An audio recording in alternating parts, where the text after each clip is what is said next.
Today we're going to discuss section 10 in your text, Making Sense of Statistics, and we're going to cover the topic of range and interquartile range. Let's talk about variability. So variability refers to differences among the scores of participants. For example, if all the participants who take a test earn the same score, there's no variability. In practice, some variability and often a quite large amount of variability is found among participants in research studies. Now, the synonyms of variability are spread and dispersion. So as I just was saying, if all participants who take a test exam earn the exact same score, there is no variability. So if everyone earns an A+ or a 100 on an exam, there is no variability. There are two measures of variability, and this group of statistics is called measures of variability. They are designed to concisely describe the amount of variability in a set of scores. So in this section, the two means of variability, the range and the interquartile range. So that is the range and the interquartile range will be described. So let's look at the difference between the highest score and the lowest score. So we have a set of sample scores, and these scores, the range is 18. And one of the reasons that we know that is we calculate the range. So we subtract the lowest score, which is a 2, from the highest score, which is a 20. And we can say that the range is 18, which is 20 minus 2. We could also state that the scores range from 2 to 20. So that's two different ways that we can discuss the range. Here again, you see the highest score, the lowest score. We can simply state the scores range from 2 to 20. Now, there is a weakness of using the range, and that is because there could be extreme scores. And the weakness is that it is based only on the two most extreme scores.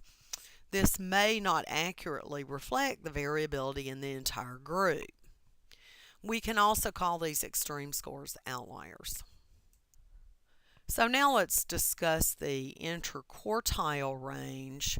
So the best measure of variability is the interquartile range, or what we call the IQR. It is defined as the range of the middle 50% of the participants. And remember, we are only going to use the middle 50%. And what that does is that ensures the range of the majority of the participants is being described, and the outliers, which could have undue influence on the ordinary range, are taken, their influence is stripped away from them. So this example, which is taken from example 3 in your textbook on page 46.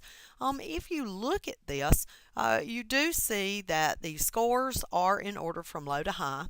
The arrow on the left separates the lowest 25% from the middle 50%, and the arrow on the right separates the highest 25% from the middle 50%. So as it turns out, the range for the middle 50% is actually 3 points. When the 3.0 is reported as the IQR, consumers of research know that the range of the middle 50% of the participants is only 3 points, which basically indicates very little variability for the majority of the participants.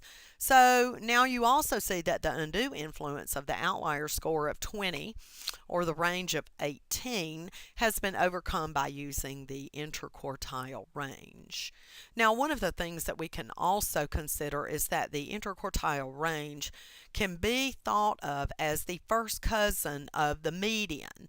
Now, remember, when the median is reported as an average for a set of scores, it is customary to also report the interquartile range as the measure of variability. So as a general rule, it is customary to report the value of an average, such as the value of the median first, and then follow that by the value of the measure of variability, such as the interquartile range.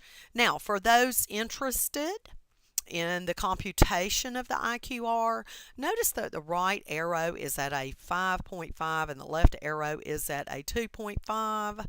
And so by constructing the 5.5 and we have the 5.5 minus the 2.5, which equals 3.0, the approximate IQR is obtained. Now we can calculate the median by counting to the middle of the distribution. To calculate the IQR, you would count off the top and bottom quarters. The measure of variability also associated with the mean will be introduced in the next section.